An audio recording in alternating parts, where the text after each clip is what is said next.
Assalamualaikum warahmatullahi wabarakatuh. Hai. Selamat datang di YouTube Mars Urindo kelas 38E. Ada pepatah mengatakan bahwa tak kenal maka tak arung. Perkenalkan, saya Bidan Safira Cantika Desra, biasa dipanggil dengan Bidan Chans atau Bidan Cantika. Saat ini sedang melanjutkan studi di S2 Manajemen Administrasi Rumah Sakit Universitas Trisakti Indonesia. Oke, sebelum kita lanjut ke pembahasan selanjutnya, jangan lupa untuk subscribe terlebih dahulu official channel YouTube Mars Urindo kelas 38E, dan jangan lupa nyalakan loncengnya karena akan ada video-video dari pakar-pakar dan ahlinya seputar rumah sakit dan pelayanan kesehatan lainnya.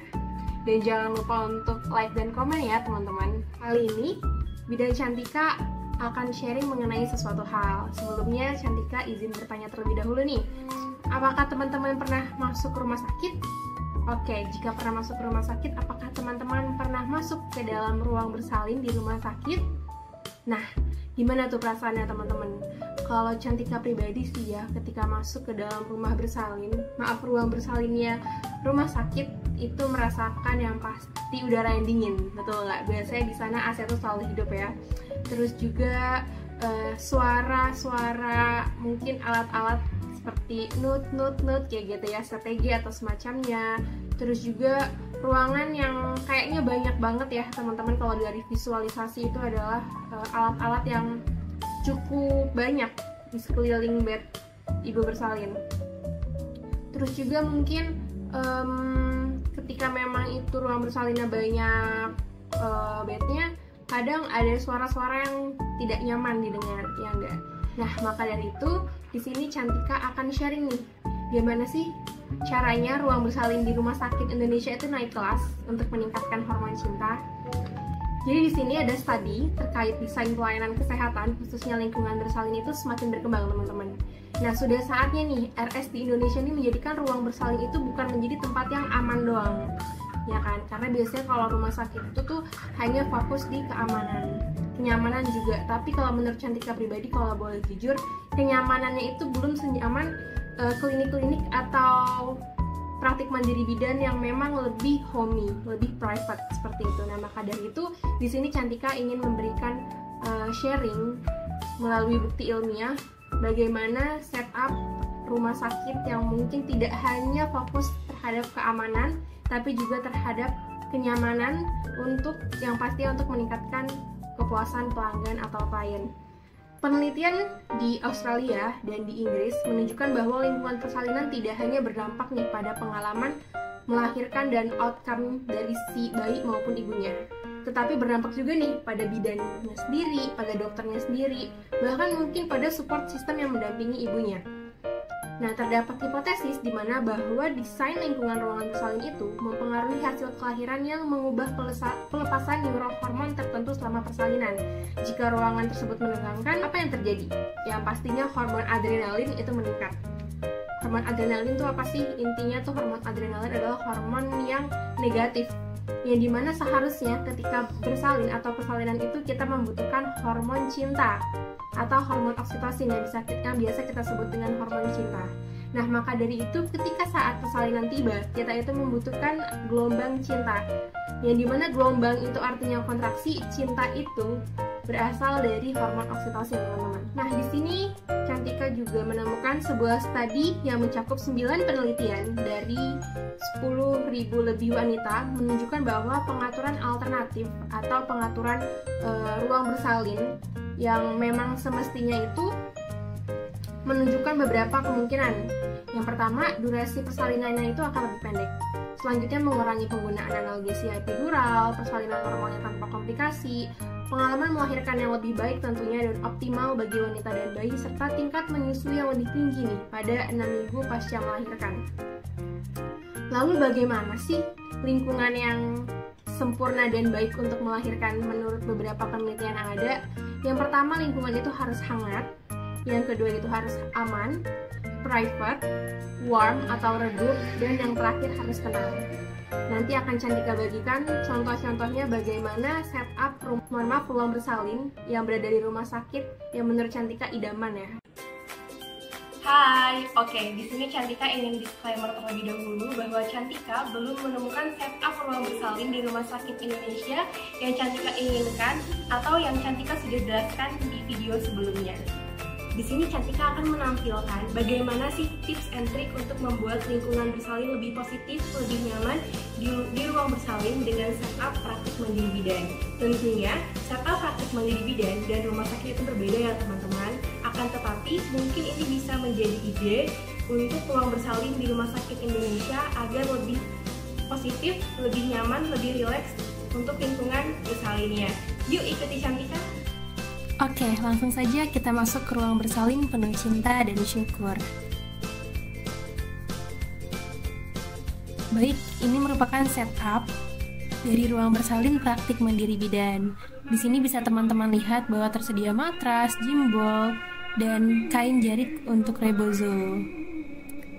Di sini juga terdapat sofa untuk istirahat ayahnya atau pendamping persalinan lainnya. Nah, di sini bisa kita bantu untuk meredupkan lampu agar lebih nyaman, lebih rileks, lebih tenang suasananya. Dan teman-teman bisa mendengar ada lantunan murotal Quran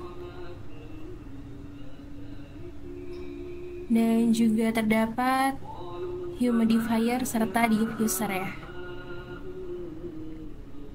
Jika ibunya ingin aktif bergerak, kita bisa bantu untuk main gimbal dan rebozo atau gerakan lainnya. Serta jika memang ibunya ingin lebih privacy, akan kita tutup tirainya. Nah, terus juga banyak nih beberapa fungsi ketika kita memerhatikan setup ruang bersalin. Nah, diantaranya membantu fungsi neurohormonal yang positif, mendukung persalinan yang fisiologis. Nah, yang pastinya juga meningkatkan kepuasan ibu terhadap layanan, serta mencerminkan nih lebih sedikit intervensi medis. Untuk bunda-bunda nih yang ingin bersalin di rumah sakit, tapi belum menemukan rumah sakit seperti yang barusan Cantika tampilkan cuplikannya, di sini bunda-bunda bisa membuat lingkungan bersalin itu menjadi lebih positif. Nih, yang pertama, coba deh pikirkan sejak dini siapa yang menjadi support system bunda nantinya.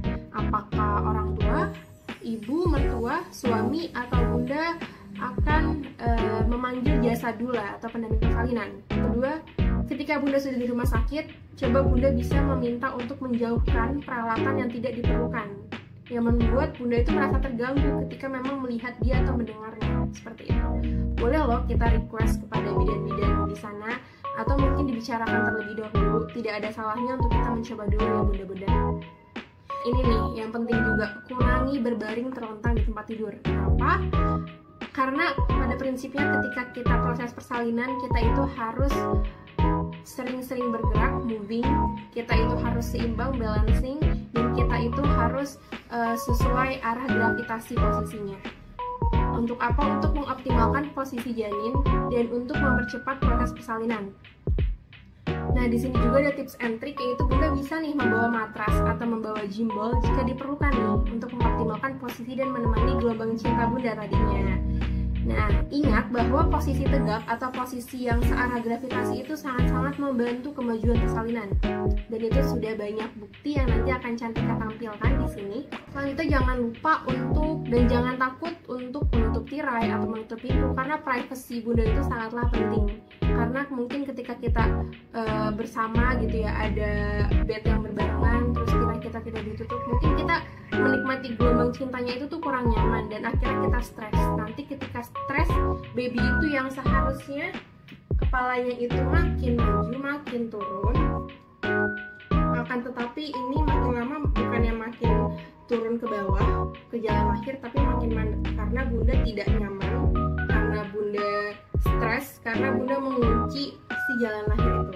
Mungkin bunda juga bisa nih minta izin kepada bidannya untuk menghidupkan musik favorit bunda, atau mungkin juga bisa menghidupkan murotal agar bunda lebih rileks, lebih tenang, dan lebih bahagia.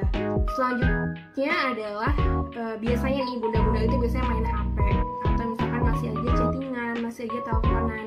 Dan sebenarnya nggak dilarang sih, tetapi Bidan Cantika di sini merekomendasikan untuk menjauhkan gadget terlebih dahulu. Biasanya nih kalau misalkan main HP, ada aja orang tua yang nanya, atau tetangga, atau siapapun yang nanya sudah lahir atau belum, yang membuat bunda itu menjadi stres, atau bunda itu menjadi makin kepikiran. Daripada bunda main HP, mendingan kita olah nafas menggunakan nafas perut. Oke, di sini Bidan Cantika akan praktikkan. Bunda-bunda bisa untuk memegang tangan kanan yang ada di dada dan tangan kiri yang ada di perut. Nah, untuk nafas perut ini, cara gampangnya adalah fokusnya kita adalah menggembungkan perut. Menggembungkan perut ketika tarik nafas dan mengecilkan perut ketika buang nafas. Oke, coba ya. Inhale, tarik nafas, gembungin perutnya, lalu buang nafas, kecilkan perutnya.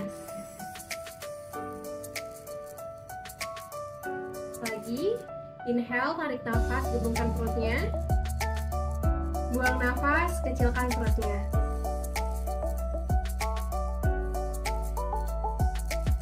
Sampai habis. Nah, biasanya untuk nafas perut ini tidak konsen kalau misalkan sambil diajak berbicara. Nah, maka dari itu kita harus fokus di nafas. Nah, kenapa sih kok kita harus nafas perut gitu ya ketika persalinan? Karena nafas perut ini tuh berguna untuk memberikan oksigen yang lebih kepada si baby, mengalirkan aliran darah kepada ibunya secara lebih baik, dan banyak penelitian yang sudah ada, nanti mungkin bisa Cantika tampilkan di sini. Dan yang terakhir adalah bila diperlukan nih, mungkin bunda-bunda bisa membawa aromaterapi favorit bunda.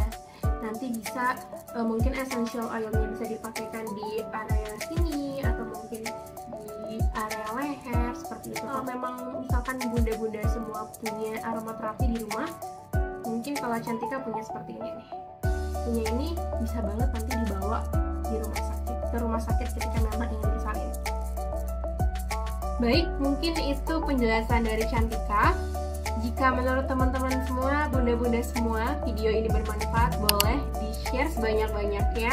Dan jangan lupa di-subscribe official channel YouTube Mars Urindo kelas 38E, karena akan ada penjelasan dari pakar-pakar dan ahli seputar rumah sakit dan pelayanan kesehatan lainnya. Dan jangan lupa untuk like dan komen.